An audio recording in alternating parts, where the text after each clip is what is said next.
Baik, Bapak Ibu jemaat sekalian yang rahmat Allah SWT, melanjutkan kajian tahun yang lalu, tahun yang lalu 2023, surat Al-Anbiya sampai ayat 10. Kita lanjutkan ayat 11 sampai 20. Ayat 11 sampai 20 ini menjelaskan tentang indaru bil adab, peringatan terhadap adab atau siksa. Wa kam qasamna, berapa banyak telah kami binasakan. Sini kalimat kam itu menunjukkan berapa. Berapa di sini sebagai kalimat khobariyah, tufidu kasrah, yang menunjukkan banyak. Jadi kata kam itu harusnya kan satu. Kam berapa? Tapi kam di sini bukan hanya satu, tapi menunjukkan banyak. Ya, bahaya sirghatun taksir, sebagai sigot taksir. Sigot taksir itu menunjukkan banyak. Sehingga kita artikan wakam, berapa banyak. Berapa banyak itu ya tak terhitung, sudah sering terjadi. Qasamna, kami telah membinasakan. Jadi Allah sudah sering memberikan peringatan, bahkan dengan cara dibinasakan. Itu kalimat kam. Hadhil ayatul mubalaghah fi jazaril kufari an asyanihim wa kufrihim. Ayat-ayat ini, ayat ke-11 sampai 20, ini menunjukkan ayat yang bersifat mubalaghah. Mubalaghah itu sangat, menunjukkan sangat untuk memberikan adab atau siksa kepada orang-orang kafir, disebabkan karena kedurhakaan mereka, wa kufrihim, dan kekufuran mereka. Wa kam qasamna min qaryatin, berapa banyak telah kami binasakan min qaryatin, dari satu penduduk. Ada penduduk Ad pernah dibinasakan, penduduk Samud juga dibinasakan. Kalau dibinasakan itu kan istilahnya satu kampung ya, satu perkampungan habis, mati semuanya, dibinasakan. Masa Nabi Nuh itu terjadi banjir, kan habis tuh, kecuali orang-orang yang sedikit yang diselamatkan. Itu pelajaran-pelajaran. Kalau Allah sudah sampai membinasakan, kira-kira ini kelakuannya sudah kebangetan, kira-kira gitu. Karena Allah juga Maha Penyayang. Tapi karena ada sekelompok umat pada masa lalu yang tingkahnya atau perilakunya, kekufurannya, keisyanannya sudah melebihi, sehingga Allah bertindak untuk membinasakan. Kalau Allah membinasakan, itu bukan karena sebab Allah itu jahat, bukan karena Allah tidak sayang, tapi karena dolimatan itu.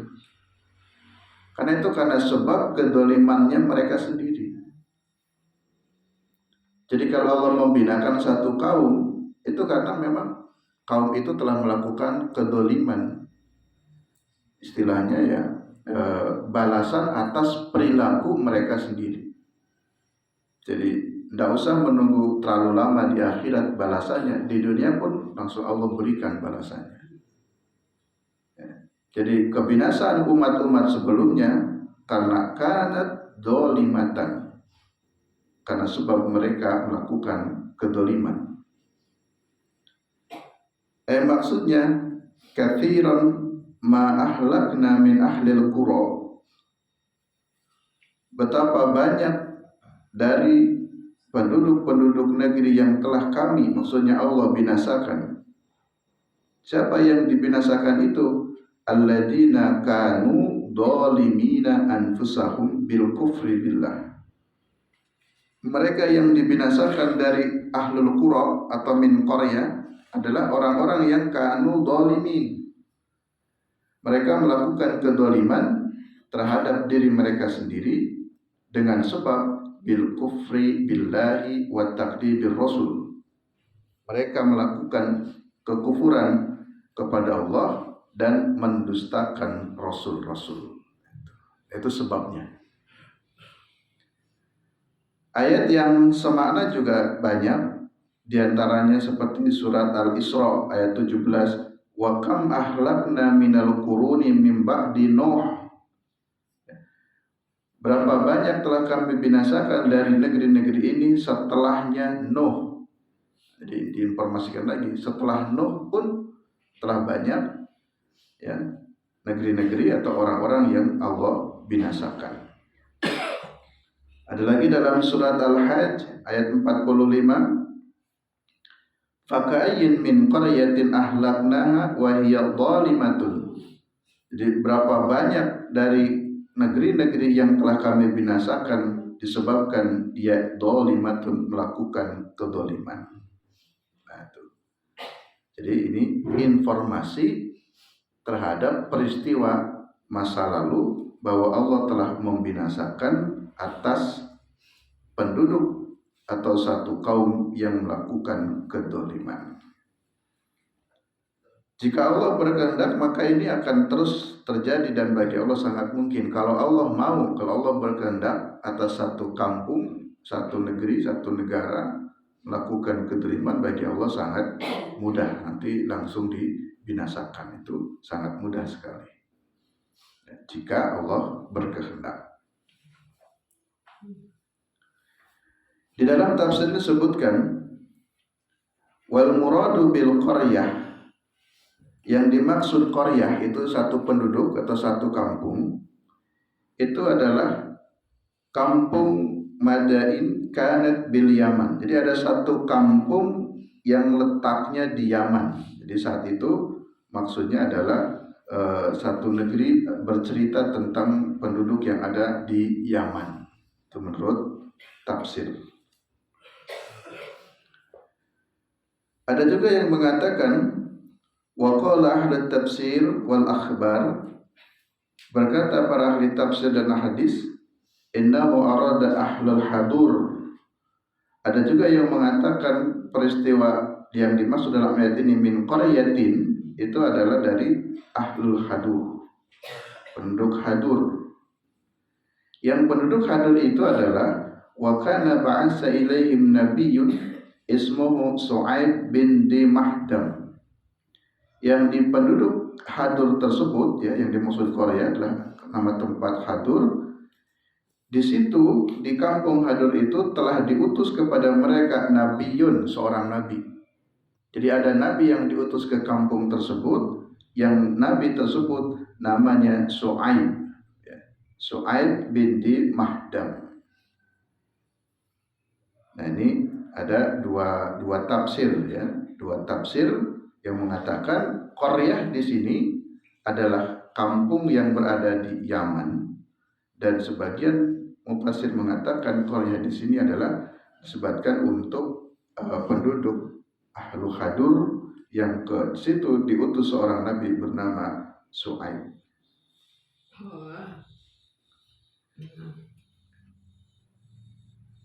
Di sini ada sedikit bantahan yang betul di Yaman atau ditujukan kepada ahlul hadur. Wa laysa bi Su'aib sahibu Madyan lianna qissat al-hadur qabla zaman Isa alaihi salam. Bukankah Nabi Su'aib itu adalah penduduk negeri Madyan? Karena kisahnya hadur itu, kisah hadur itu terjadi sebelum qabla zaman Isa alaihi salam, sebelum masanya Nabi Isa alaihi salam.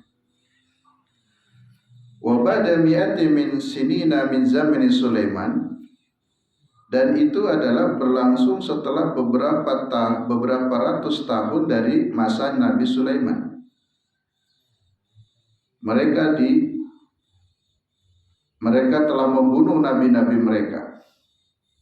Sedangkan Hadur itu berada di negeri Hijaz min nahiyati Syam, dekat negeri Syam. Jadi kalau ahlu Hadur yang dimaksud adalah di Hijaz. Sedangkan pendapat yang pertama Hadur bukan Korea, di situ adalah di Yaman.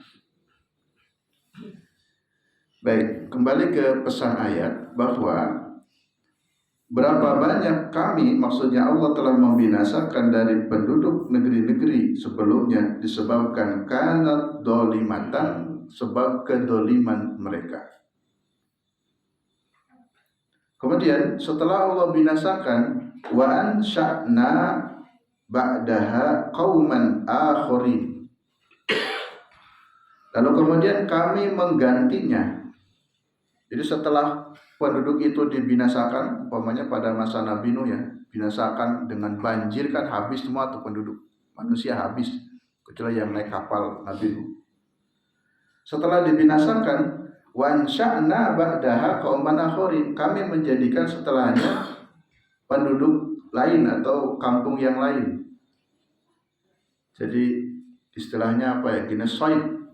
Jadi di bumi hanguskan itu semua manusia yang ada, diganti generasi dengan generasi yang baru. Ya. Jadi istilah Hamas di bumi hanguskan, diganti generasi-generasinya, siapa tahu nanti setelah habis Hamas, generasi berikutnya tidak akan memerangi Israel lagi, kira-kira. Jadi dihanguskan, kemudian kami Allah ciptakan kembali kaum yang lain. Ini contoh membumi hanguskan ya, contoh Israel. Tapi ini Allah maksudnya justru Allah membumi hanguskan orang-orang yang kafir, orang-orang yang ingkar kepada Allah, habis dibinasakan, lalu ganti generasi. Seperti masih ingat dulu kita membahas tafsir surat Kahfi ya. Dalam surat Kahfi itu Nabi Khidir ya, tiba-tiba membunuh anak kecil gitu, dan beberapa peristiwa lainnya. Karena takwilnya membunuh anak kecil itu karena khawatir anak kecil ini sesungguhnya baik, manusia terlahir itu dalam keadaan fitrah, dalam keadaan suci, tapi kalau sampai tumbuh besar nanti berada dalam generasi yang jahat, bapak ibunya, lingkungannya dan seterusnya, akhirnya si anak kecil yang tadinya suci menjadi kotor, menjadi jahat. Daripada kelak dewasanya menjadi penjahat, mending dibunuh saja. Itulah takwil Khidir. Jadi berkebalikannya ya. Ayat 12. Falamma ahasu ba'sana, ketika mereka merasakan hukuman dari kami. Jadi ini cerita orang dulu, mereka yang ingkar kepada Allah. Lalu ketika Allah memberikan siksa, memberikan adab ya. Ay falamma taiqanu annal adaba waqi'un bihim kama wa'adahum nabiyuhum idahum yafirruna min qaryatihim.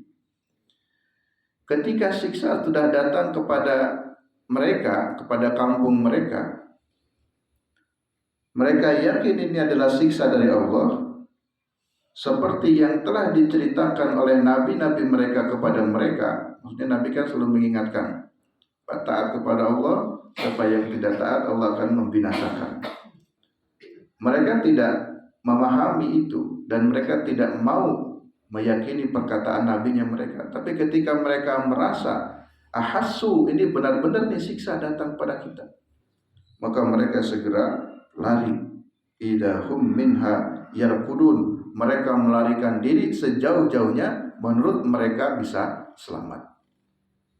Jadi Kalau Allah membinakan satu kampung, maka dia segera lari keluar dari kampung itu sejauh-jauhnya. Karena mereka menyadari kalau ini adalah siksa yang datang dari Allah seperti yang diinformasikan oleh nabi-nabi mereka. Lamma adraktahum muqaddimatul adab. Mereka meyakini ini adalah sebagai pembuka adab, pembukaan. Seperti datang angin puting beliung, ya, hujan besar. Tapi kalau kita kan merasa insya Allah mayoritas muslim, mayoritas beribadah, maka tidak perlu berlarian, ya. Nah, mereka yang kafir merasa itu adalah sebagai adab, mereka berlarian, pergi meninggalkan sejauh-jauhnya. Lalu di ayat ke-13, nah ini bahasa olok-olok, ya, bahasa olok-olok dari Allah. La tarkudu, jangan kamu lari. Kenapa kamu harus lari? Gitu. Kenapa kamu harus takut? Katanya nggak takut, katanya nggak percaya dengan siksa. Jadi kira-kira kalau bahasa kita begitu. Sehingga ayat 13-nya diingatkan, la tarkudu, janganlah kamu segera berlari. Warji'u, kembali saja. Kembali ila ma utriftum fihi, kepada kemewahan kamu, yang kamu bermewah-mewah, bermegah-megah, lupakan Allah. Wa masakinikum, dan kembali ke kampung atau tempat tinggalmu. Di sini yuqalu lahum istihzaan, dikatakan kepada mereka istihzaan dengan memperolok-olok. Maksudnya ini memperolok-olok. La tarkudu haribina min nuzulil adab, jangan kamu lari ketika turun adab ini, ya. Jangan pergi ketika adab ini sudah diturunkan. Warji'u ila ma kuntum fihi min ni'matin allati a'tarkum wa surur wa maksiatir ragidah wal masakin thayyibah. Kembalilah ke tempatmu, ke tempat kesenanganmu, ya, ke tempat-tempat yang indah, karena kamu terlalu mengunggulkan tadi kemewahan-kemewahan dunia. Jangan lari. Bahasa lain, limada nuzila hadal adab. Jadi kenapa diturunkan siksa ini? Ya, introspeksi.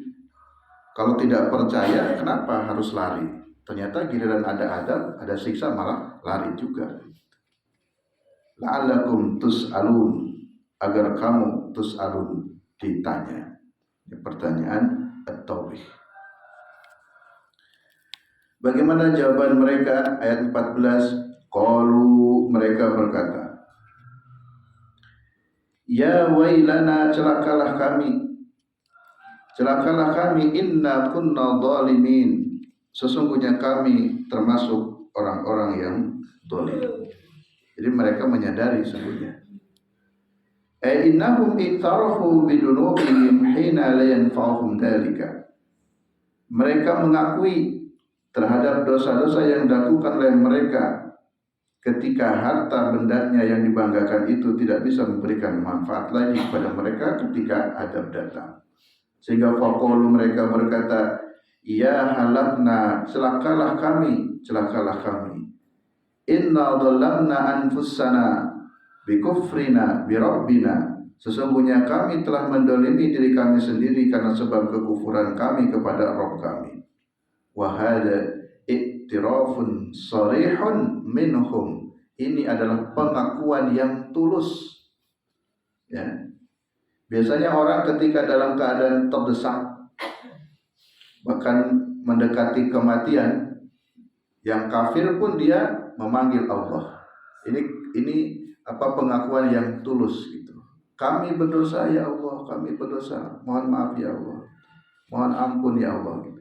Nah, itu biasanya penyesalan itu terjadinya ketika dia benar-benar menghadapi satu bahaya yang tidak bisa keluar. Dia tahu bahwa tidak ada yang bisa menyelamatkan kecuali Allah. Ya, coba orang kafir ajak naik perahu di tengah laut itu, lalu gelombang besar. Kepada siapa dia akan berteriak? Pada siapa dia akan minta tolong? Pasti dia tahu bahwa ada Tuhan, ada Allah. Mereka menyadari Ya wailana, celaka kami, inna kunna zalimin, sesungguhnya kami ini termasuk orang yang zalim. Ya, zalim karena sebab kekufuran dan wal isyan alladzi ankarun nubuwat, yang mendustakan nabi-nabi mereka. Apa itu zalim? Dolum, ad-dulm, ya. Kita sering mendengar kata zalim, jangan berbuat zalim. Zalim itu adalah wad'u syai' fi ghairi malihi. Zalim itu artinya wad'u syai' fi ghairi malihi, meletakkan sesuatu bukan pada tempatnya, itu artinya zalim. Meletakkan sesuatu bukan pada tempatnya. Anak kita meletakkan handuk bukan di kamar mandi tapi diletakkan di ruang tamu, itu zalim. Meletakkan sesuatu bukan pada tempatnya. Ya. Meletakkan gayung harusnya di kamar mandi tapi diletakkan di almari piring, barang-barang dengan perlengkapan makan minum, itu zalim bahasa lain. Jadi meletakkan sesuatu bukan pada tempatnya, harusnya letakkan sesuatu pada tempatnya. Kenapa disebut zalim? Karena wahum wada'ul kufra madi'al iman, mereka telah meletakkan kekufuran di tempatnya iman, gitu. Jadi kebalik. Harusnya kan yang kufur ya kufur, yang iman ya iman, tapi meletakkan kufur dalam keimanan, meletakkan iman dalam kekufuran, itu namanya zalim. Nah, jadi mereka mengakui kedoliman diri mereka. Seperti dalam doa siapa, Nabi Adam ya, pengakuan kan, Rabbana dalamna anfusana wa ilam taghfir lana wa tarhamna lanakunanna minal khasirin. Jadi Rabbana dalamna anfusana, ya Allah kami telah mendolimi diri kami sendiri. Itu dalamna, dolim. Ayat 15. Fama zalat tilka da'wahum, tidak berhentinya teriakan-teriakan mereka. Jadi mereka terus ya, meratapi celaka kami gitu, terus menerus menyesali. Hatta ja'alnahum hasidan khamidin, sehingga kami menjadikan mereka hasidan, seperti tanaman yang dituai.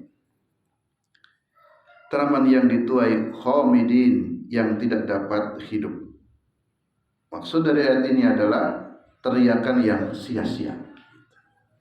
Jadi kalau sudah siksa datang kepada mereka, teriakan apapun, walaupun menyebut nama Allah, walaupun meminta ampun kepada Allah, karena siksa sudah datang, istilahnya teriakan yang sia-sia saja.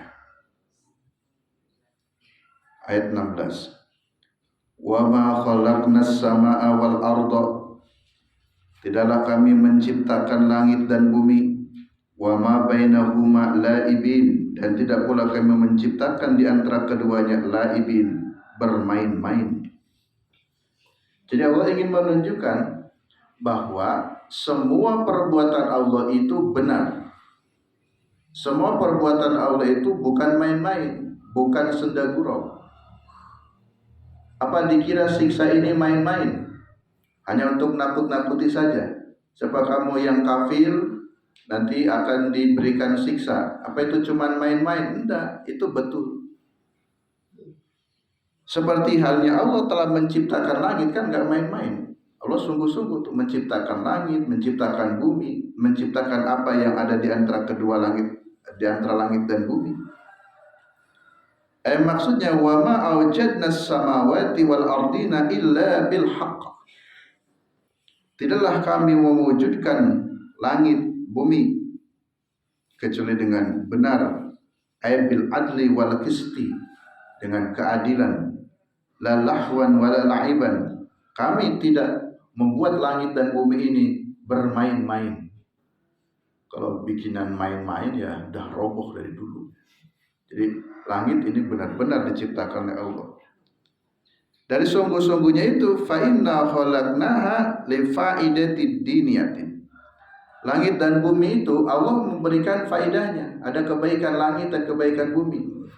Baik itu faidah untuk nanti akhiratnya maupun walimana fi ukhra duniawiyah maupun manfaat untuk dunianya.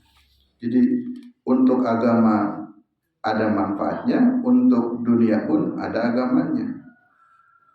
Amad diniyah, adapun manfaat penciptaan langit dan bumi secara din agama, falyatafakkarul mutafakkiruna fiha.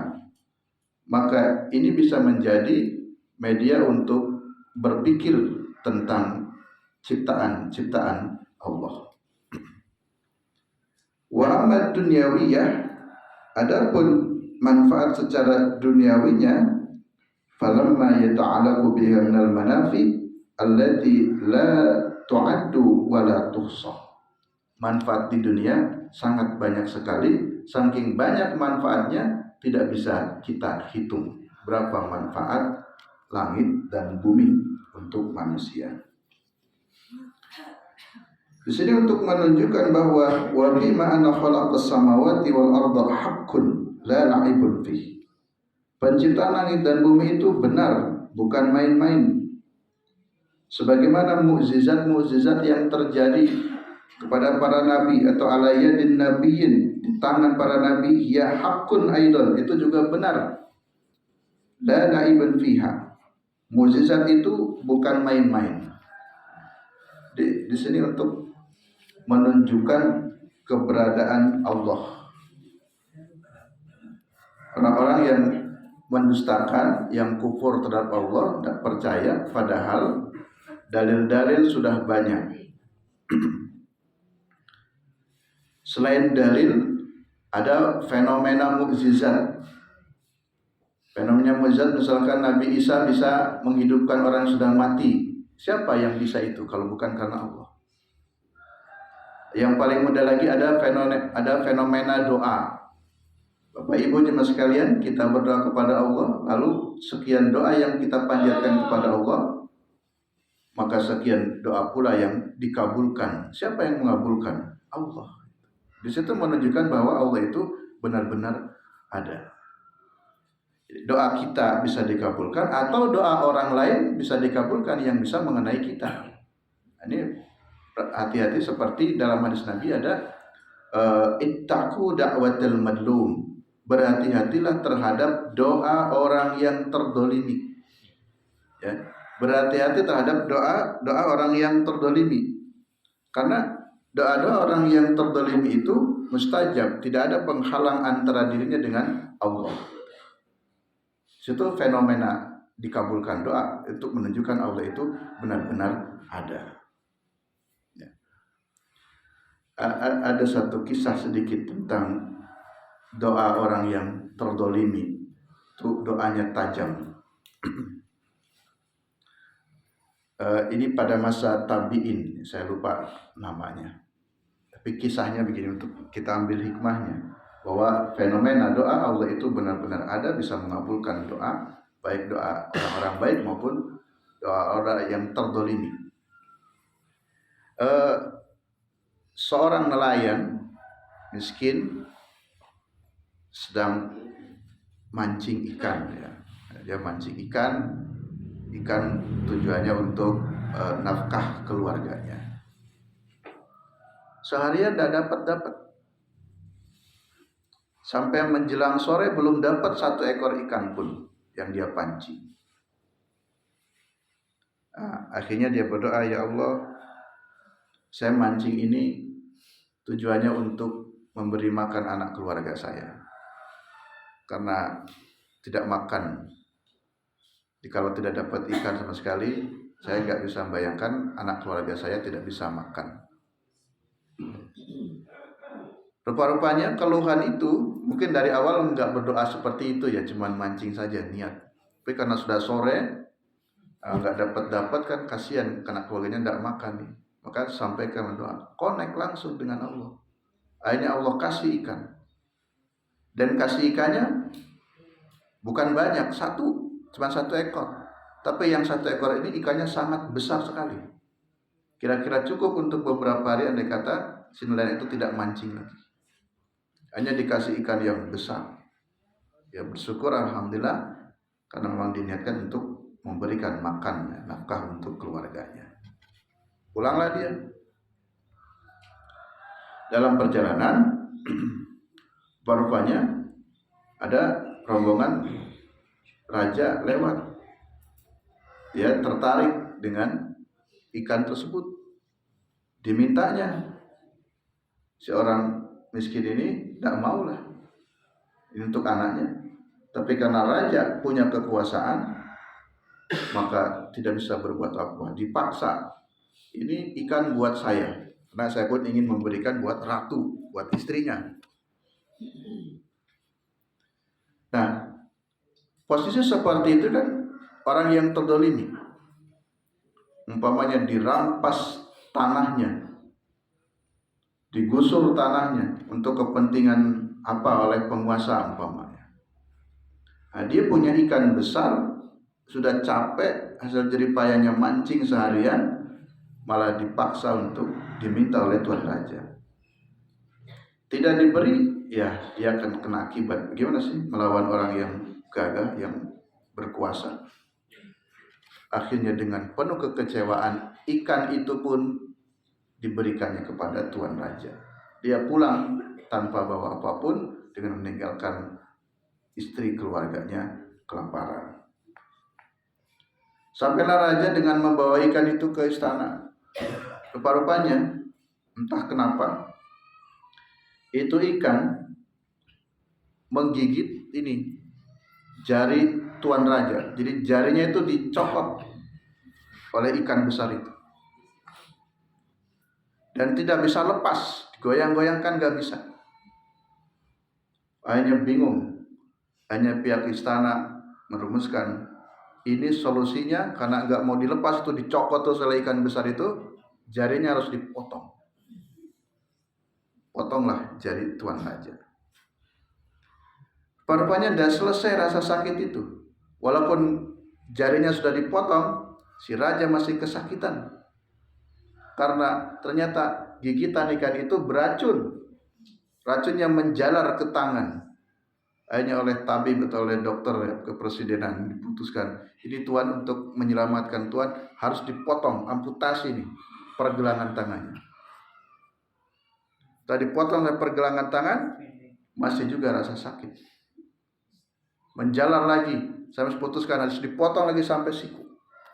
Ketika potong sampai siku, mungkin kalau kita ulamanya ya memberikan saran, ini jangan-jangan ada sebabnya apa? Ada sebabnya apa? Coba cari dulu penyebabnya. Nah, singkat riwayat, ya akhirnya tuan raja mengakui, mungkin karena kesalahan saya Pak ya, saya mengambil ikan ini secara paksa kepada seorang miskin. Jadi bahasa lain ini, ada orang yang terdolimi. Mungkin dia di rumahnya berdoa, doanya tajam sekali, dikabulkan oleh Allah. Dengan caranya Allah, orang-orang yang mendolimi, itu dibalas oleh Allah. Datangilah si nelayan, dicari siapa orangnya, di mana tempatnya. Sampai singkat cerita ketemu, lalu kemudian mintakan maaf untuk tuan raja tadi. Kemudian sedikit bertanya, memangnya kamu berdoa apa? Maka si orang miskin menjawab, ya saya tidak bisa melakukan apapun kecuali saya hanya berdoa kepada Allah, ya Allah, tunjukkan kekuasaanmu di hadapan dia, karena dia telah menunjukkan kekuasaannya di hadapanku. Jadi ya Allah, tunjukkan kekuasaanmu di hadapan raja itu, karena si raja yang merasa gagah itu telah menunjukkan kekuasaannya kepadaku, aku tidak bisa berbuat apapun. Tapi engkau maha berkuasa, gitu. Jadi saya nggak minta dia suruh didolimi, suruh diapakan, cuman minta, ya Allah, tolong tunjukkan kekuasaanmu di hadapan dia, karena dia pun telah menunjukkan kekuasaannya di hadapanku. Aku nggak bisa berbuat apa-apa, rakyat kecil, rakyat biasa. Inilah contoh ittaqu da'watal madlum. Hati-hati terhadap doa orang-orang yang terzalimi. Ya. Jadi sini untuk menunjukkan bahwa semua yang terjadi ini bukan main-main. Allah itu ada, penciptaan langit dan bumi benar. Siksa itu benar, bukan main-main. Di ayat ke-16, ayat 17. Lau aradna an natahida lahwan lattakhadnahu min ladunna in kunna fa'ilin. Seandainya saja kami menginginkan atau bermaksud kami menjadikan ini sebagai permainan, maka kami akan menjadikan min ladunna dari sisi kami in kunna, jika kami ini fa'ilin, melakukan satu perbuatan. Jadi kalau memang Allah itu menginginkan ini permainan-permainan, tentu sudah Allah lakukan permainan-permainan itu. Namanya permainan kan ya bohong-bohongan ya. Dia hanya taktik-taktikan saja. Tapi semua yang terjadi ini benar. Ya. Bal naqdifu bil haqqi 'alal batil. Kami lemparkan kebenaran kepada kebatilan. Maksudnya fayad maguhu, untuk menghancurkan kebatilan itu dengan kebenaran. Dalam tafsir disebutkan yang dimaksud bil haq itu adalah Quran. Jadi bil haq kebenaran Quran, alal batil kebatilan yang dimaksud batil itu adalah syaitan. Dengan Quran ini untuk melawan syaitan. Fayad maguhu, maka kebenaran itu menghancurkan yang batil. Faida huwa zahiq, maka batil itu zahid, akan lenyap, akan hancur. Dalam ayat yang lain itu ja'al haq wa zahaqal batil innal batila kana zahuqa. Jadi telah datang kebenaran, telah hilanglah kebatilan, dan yakinlah bahwa kebenaran itu pasti menang dan kebatilan itu pasti lenyap atau hancur, binasa. Entah kapan, suatu saat pasti kebatilan itu akan kalah. Walakumul wail mimma tasifun, dan bagimu kecelakaan dari apa yang kamu sifati itu sendiri. Misalkan orang-orang kafir banyak mensifati kepada Allah dengan sifat-sifat yang tidak benar. Lillahi walad, Allah punya anak, kata orang-orang kafir. Mereka telah mensifati Allah dengan sifat-sifat yang keliru, maka dengan pensifatan yang keliru itu dia harus merasakan akibatnya. Wail, kecelakaan, mimma tasifun. Ay ayyuhal musyrikuna zalimuna halak wal adab asyadid. Mereka harus merasakan ya, kebinasaan atau siksa yang pedih disebabkan karena kezaliman mereka. Yang dimaksud adalah mereka telah memberikan sifat kepada Allah bima laysa min sifatihi, yang itu sebenarnya bukan sifatnya Allah. Seperti Allah dianggap punya anak ya. Misalkan wal masih Isa wal Masih ibnullah, Isa itu anaknya Allah. Jadi dianggap Yesus itu anaknya Allah. Jadi kan anak Tuhan, anak. Wa Uzair ibnullah, Uzair itu ibnullah. Jadi orang-orang Yahudi mengatakan Uzair itu anaknya Allah. Wal asnam wal malaikat banatullah. Juga keyakinan masyarakat kafir, orang-orang musyrik itu menganggap malaikat itu anak perempuannya Allah. Jadi kalau Isa anak laki-lakinya Allah, Uzair ibnullah anak laki-laki Allah, wal malaikatu banatullah, dan malaikat itu adalah anak perempuannya Allah. Nah itulah sifat-sifat yang disandarkan oleh makhluk kepada Allah dengan pensifatan yang keliru, maka itu termasuk perbuatan yang dolim. Akibatnya akan wail, celaka. Ayat 19, walahu man fis samawati wal ardh. Ketahuilah sungguhnya Allah itu menjadi pemilik seluruh apa yang ada di langit dan apa yang ada di bumi. Wa man indahu, dan juga ada di sisinya Allah makhluk la yastakbiruna an ibadatihi. Makhluk itu tidak pernah sombong, wala yastahsirun, dan makhluk itu tidak pernah letih. Maksudnya dia tidak sombong, dia pun tidak pernah letih, tidak pernah capek untuk selalu beribadah. Siapa yang dimaksud adalah malaikat. Jadi Allah menciptakan langit dan bumi, Allah pun menciptakan makhluk yang ada di langit dan bumi. Nah, di antara makhluk yang ada di langit itu adalah ada hamba-hamba yang tidak sombong, yang tidak pernah lelah dan letih untuk beribadah. Yusabbihuna al-laila wan nahar. Mereka selalu bertasbih baik pada malam hari maupun pada siang hari. La yafturun, yang tidak pernah berhenti, ya. Fahum daimuna fil amali lailan wan nahar. Mereka selalu menyibukkan dengan amal baik di malam hari maupun siang hari. Muti'una qasdan wa amalan qadiruna alaih la yanqati'una anit ta'ah. Itulah yang disebut dengan malaikat. Jadi dari sekian makhluk yang ada di langit dan bumi, itu adalah ada makhluk yang bernama malaikat, tidak sombong, tidak bosan dan tidak letih beribadah, selalu bertasbih siang dan malam, tak pernah berhenti. Demikian bapak-bapak, ibu-ibu, jemaah sekalian yang rahmati Allah Subhanahu wa taala, kajian kita pada kesempatan pagi ini melanjutkan surat Al-Anbiya ayat 11 sampai 20. Insyaallah kita lanjutkan pada pertemuan yang akan datang.